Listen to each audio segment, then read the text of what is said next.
അപകടകരമല്ലാത്ത രീതിയിൽ വണ്ടിയിൽ നടത്തുന്ന മോഡിഫിക്കേഷൻസ് അതൊരു തെറ്റല്ല. ചെറുപ്പക്കാർക്കൊക്കെ അത് വലിയ ആഗ്രഹങ്ങളല്ല.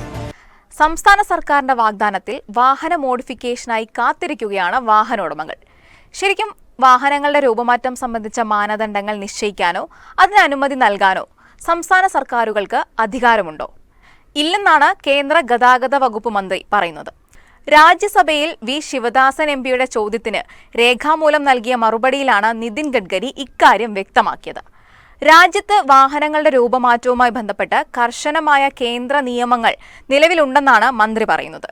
അപ്പോൾ ഇക്കാര്യം അറിയാതെയാണോ സംസ്ഥാന സർക്കാർ വാഹന മോഡിഫിക്കേഷൻ സെൻസസ് ഉൾപ്പെടെയുള്ള കാര്യങ്ങൾക്ക് തുനിഞ്ഞിറങ്ങിയത്?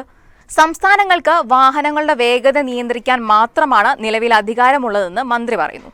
വാഹനാപകടങ്ങൾ വർദ്ധിക്കുന്ന സാഹചര്യത്തിൽ സുരക്ഷയെ മുൻനിർത്തി സംസ്ഥാന സർക്കാരുകൾക്ക് വാഹനങ്ങളുടെ പരമാവധി വേഗത നിയന്ത്രിച്ചുകൊണ്ട് ഉത്തരവിറക്കാം.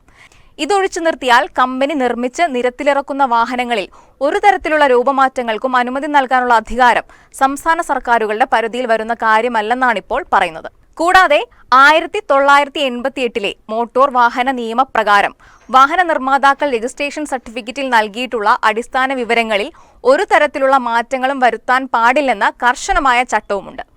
ഓരോ വാഹനവും പുറത്തിറക്കുന്ന സമയത്ത് അതിന്റെ രൂപവും മറ്റ് സുരക്ഷാ മാനദണ്ഡങ്ങളും സർട്ടിഫിക്കറ്റിൽ കൃത്യമായി രേഖപ്പെടുത്തിയിട്ടുണ്ടാകും. ഇതിൽ ഇഷ്ടാനുസരണം മാറ്റം വരുത്താൻ സംസ്ഥാനങ്ങൾക്കോ വാഹന നിർമ്മാതാക്കൾക്കു തന്നെയോ അധികാരമില്ല. ഇനി എന്തെങ്കിലും അനിവാര്യമായ മാറ്റങ്ങൾ വാഹനത്തിൽ വരുത്തണമെങ്കിൽ തന്നെ അതിന് കർശനമായ കേന്ദ്ര ചട്ടമുണ്ട്. നിയമപരമായ വലിയ നൂലാമാലകൾ കടന്ന് ആ മാറ്റങ്ങൾ രജിസ്ട്രേഷൻ സർട്ടിഫിക്കറ്റുകളിൽ കൂടി തിരുത്തി രേഖപ്പെടുത്തേണ്ടതായിട്ടുണ്ട്. അപ്പോൾ പിന്നെ തിരഞ്ഞെടുപ്പിനോടനുബന്ധിച്ച് മുഖ്യമന്ത്രി വി ഡി സതീശൻ നൽകിയ വാഗ്ദാനം എങ്ങനെ പാലിക്കപ്പെടും? മുഖ്യമന്ത്രിയായ ശേഷം ആദ്യത്തെ വാർത്താ സമ്മേളനത്തിൽ മോഡിഫിക്കേഷനുമായി ബന്ധപ്പെട്ടുള്ള ചോദ്യത്തിന് നൽകിയ കണ്ണിറുക്കിയുള്ള ചിരി വി ഡി സതീശനെ പൂക്കി മുഖ്യമന്ത്രിയാക്കി വൈറലാക്കി. എന്നാൽ ഈ വാഗ്ദാനവും തുടർ നടപടികളും ഇതുവരെ എങ്ങും എത്തിയില്ല. ഇനി മോഡിഫിക്കേഷനായി കാത്തിരിക്കുന്ന ജെൻസി അടക്കമുള്ള വാഹന ഉടമകൾ എന്തു ചെയ്യും? കാത്തിരിക്കാം, അത്ര തന്നെ. പറഞ്ഞിട്ടുണ്ടല്ലോ